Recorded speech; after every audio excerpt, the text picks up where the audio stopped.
and distinguished chairperson and co-chairperson, and also the dignitaries on the dais, and all the doctors and all the delegates from India and from other countries.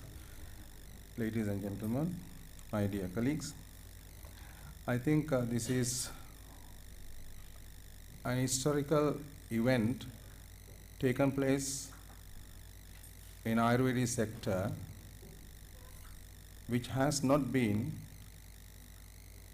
happened early, in the past, recent past in Sri Lanka.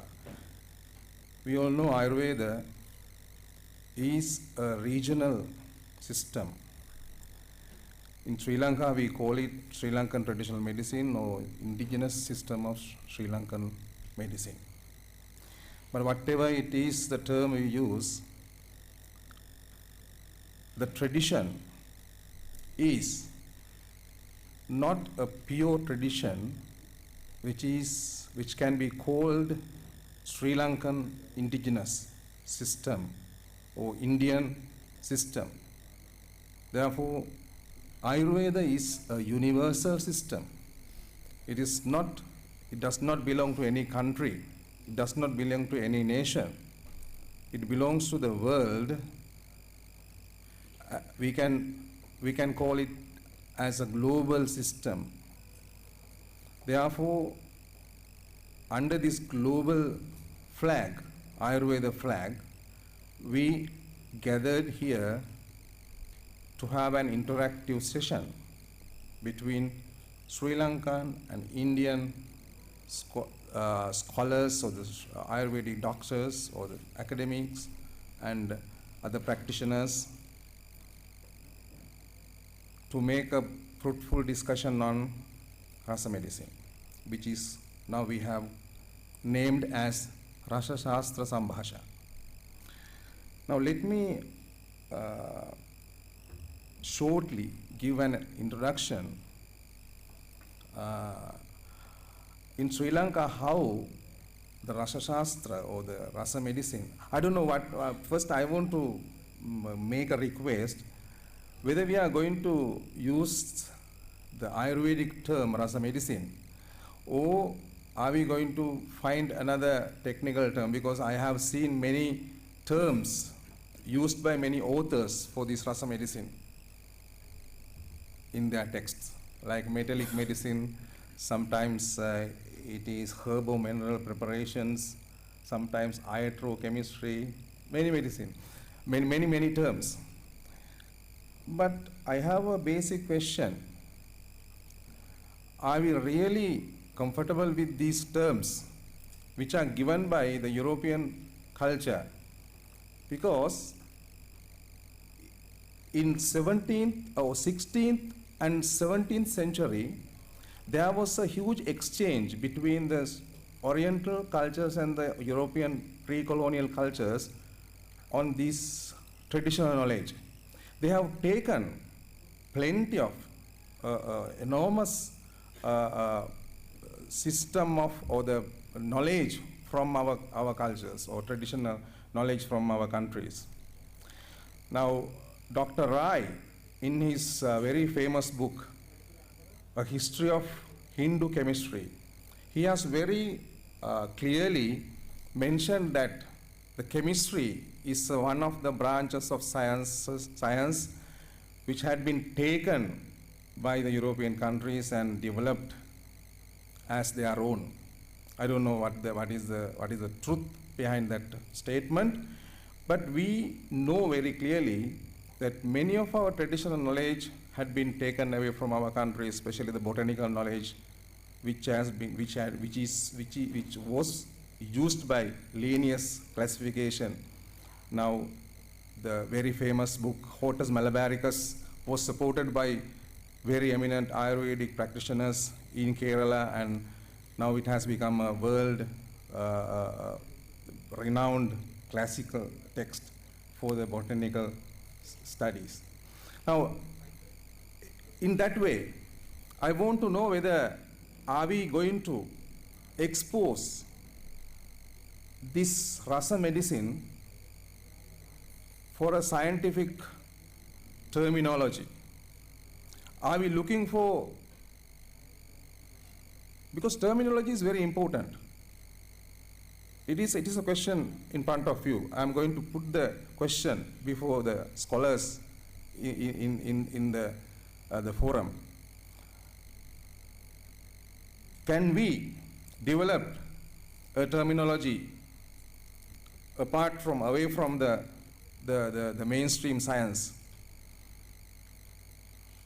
Or are we going to depend on which is myself I call the colonial science? At the beginning of 19th century, at the end of 18th century, there was a scholastic gathering in New York which is called Charaka Club. The name is Charaka Club. I don't know anybody has heard of this Charaka Club.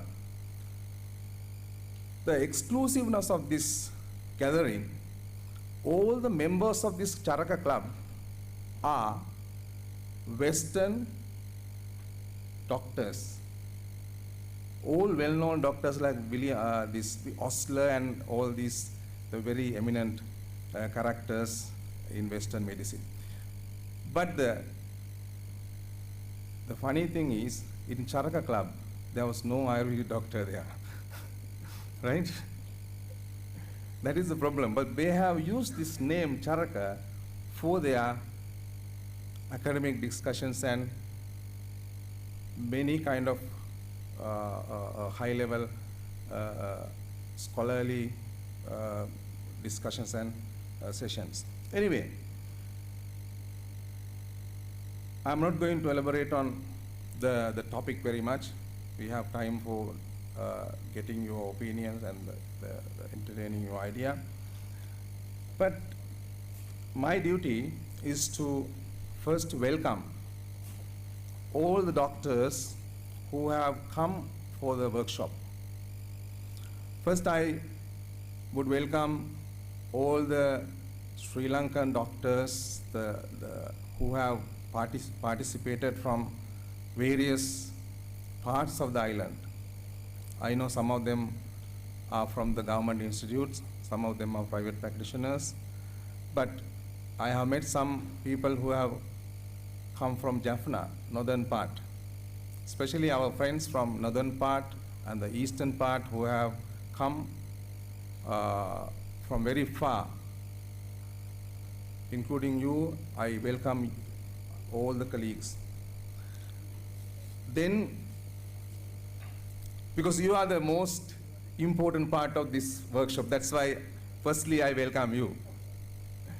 Then let me welcome our distinguished chairperson, Professor Ranavira. Being a non-Ayurvedic scholar, he is now becoming more and more familiar with Ayurveda.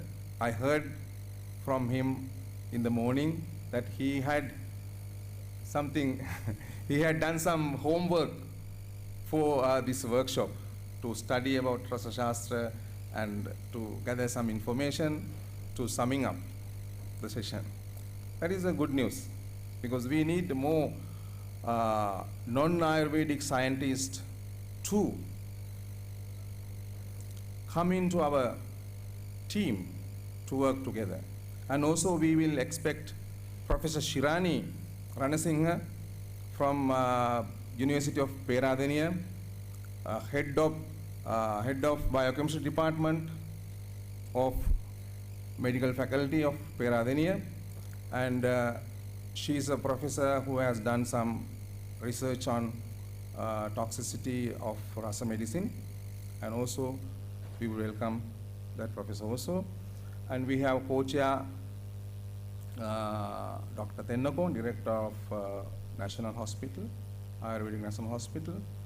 And let me welcome Dr. Shailesh Nath Karani, and who is always helping us to propagate Ayurvedic knowledge among the Sri Lankan Ayurvedic practitioners. You are welcome. And also we have here today some of very eminent speakers from India. Dr. Prajapati and Dr. Prasanna Rao and Dr. Kamalesh Sharma. And also they have, actually Dr. Prasanna Rao, he has come here only for this session. It's a very tired, I think, tiresome journey from Bangalore. You came from Bangalore. Bangalore just came for this session, and it's a very, we appreciate your contribution here because you have all the way come from Bangalore to do your presentation, and I welcome you, sir, warmly. And then other professors also, I welcome them to Sri Lanka and for our international conference also, and I hope that your presentation will contribute for the success of the workshop.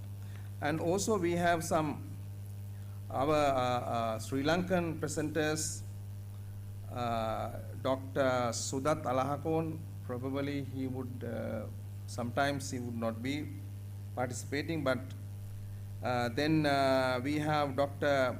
Rohana Susanta and also Dr. Harapadeniya, and yes, those Sri Lankan doctors, Sri Lankan presenters also I welcome. Then I think for organizing this workshop, Sri Dhootapapeshwar team has hardly working for the last 2-3 months, and the Sri Lankan counterpart of that team is the Associated Pharma, and they have supported this workshop, and I welcome the team also for the session.